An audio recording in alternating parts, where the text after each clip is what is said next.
Yeah, the later Buddhists say that. Yeah, the Buddha spoke to the people in a language they would understand, but a lot of his teachings are the greater teaching, and that was sort of ignored by the earlier Buddhists, by many of them. And so they're focusing on the greater, the deeper, the more ultimate level of reality, that kind of thing, right?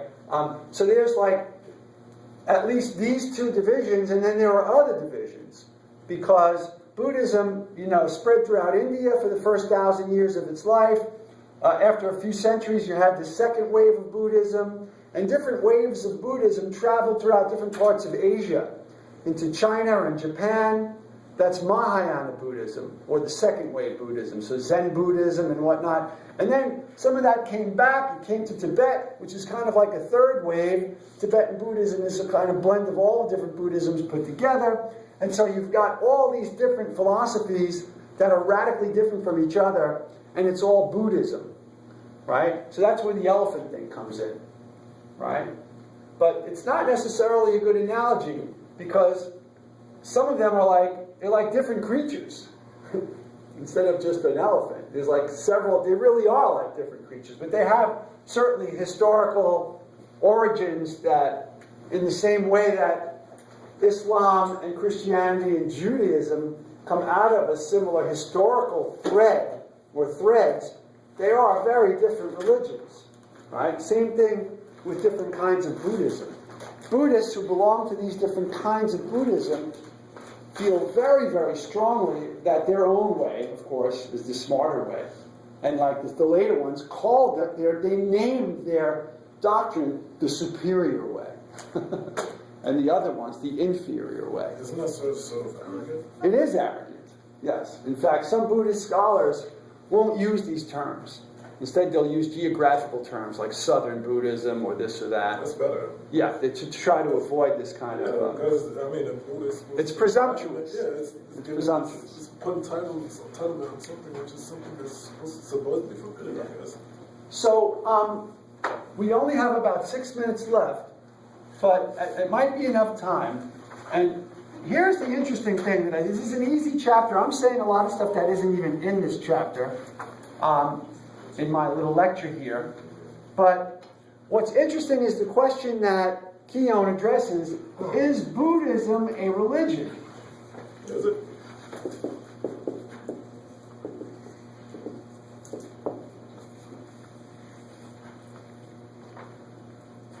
Well, the question is, what is a religion? What defines religion? And remember how difficult it was for us to define philosophy in the beginning of the semester. Right? Keown asks very straightforwardly, is belief in God, a creator God, an essential component? Does it require God to be a religion? So let me ask you that question, because I've been lecturing a lot. Would you call something a religion if it doesn't have a belief in God in it?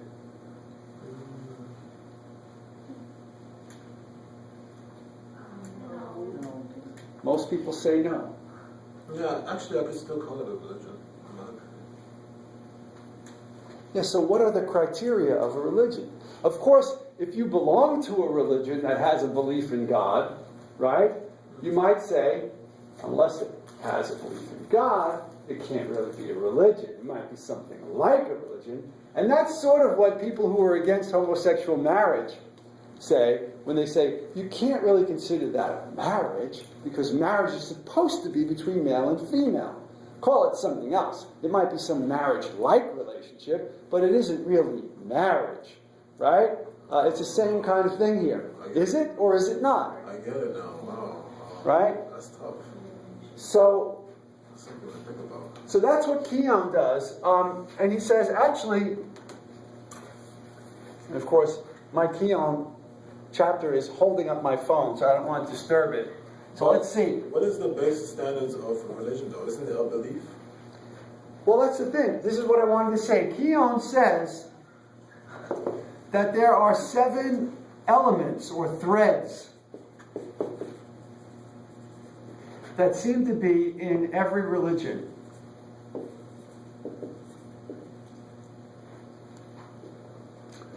Right? And these are not necessarily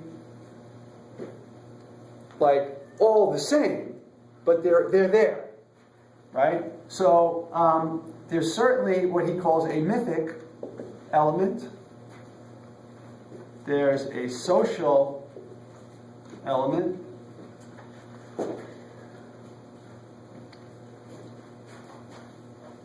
There's a material element. I'm trying to remember them all. There's a practical element. And I think I'm going to have to just move my little camera here. Let's see if we can get it that way. I'll give you this little list here.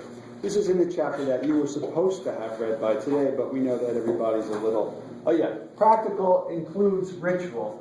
Practical and ritual. Right? Oh yes, experiential and emotional.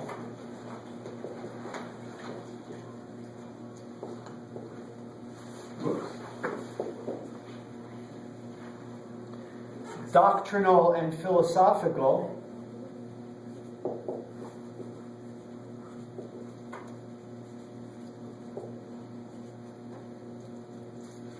Oh, and with the social is social and institutional. So let me see. We got 7 here. 1, 2, 3, 4, 5, 6. Oh, what did I miss? Oh, mythic and narrative. That goes with that. Oh, ethical and legal, right.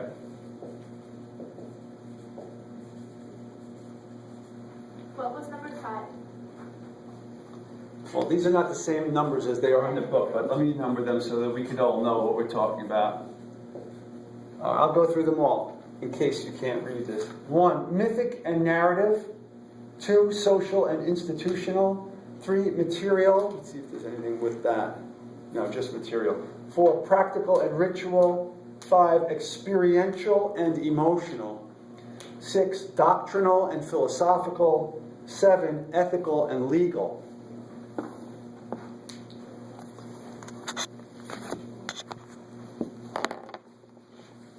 Okay, so when it comes to belief in God, that might be like, I just intuitively see that as falling under number 1, but maybe also as falling under number 6.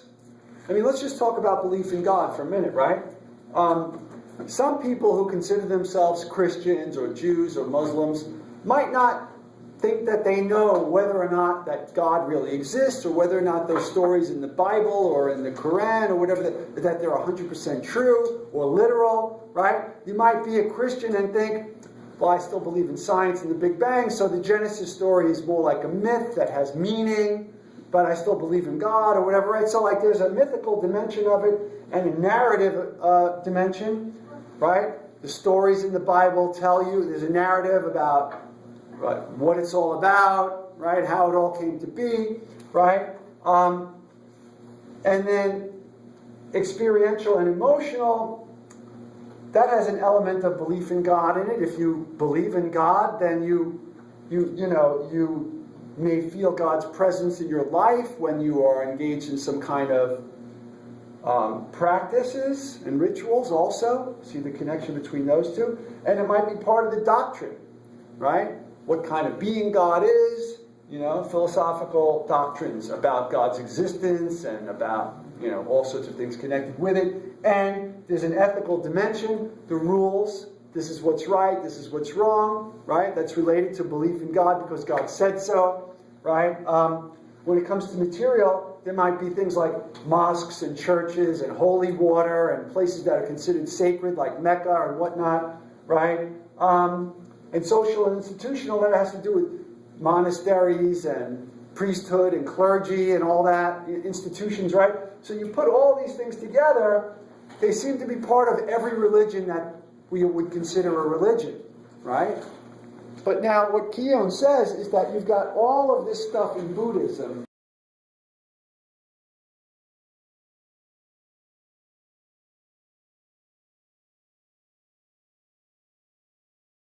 take one more minute out of your time.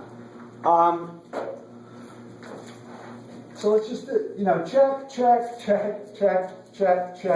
check. You've got all of that stuff, but no God with a capital G, but yes gods with a lowercase g. Because Buddhism is filled with stories, whether they're mythic or not, we want to take them literally or not, about the gods. The gods in Buddha's life. Buddha allegedly spoke to the gods and battled with the cosmic it's like almost a Buddhist devil called Mara. Gods and demons. And devils and whatnot. Right? You've got all of that. You've got heavens and hells and all that. You just don't have a creator God. And there are gods, but they don't matter spiritually.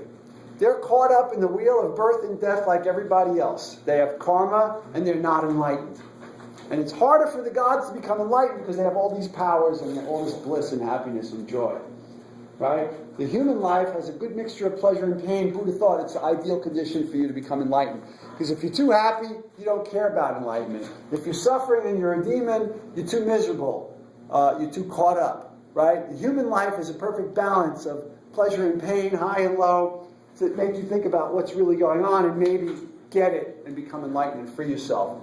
All right? So, from Keown's point of view, if you take these criteria to be criteria of religion, then Buddhism is a religion. But it's not a religion in the standard sense. All right, folks. I'll let you go. Go see Janine. Make sure you got this handout. And stay in touch with me through Facebook and whatnot. Whoever came late, make sure I got your attendance.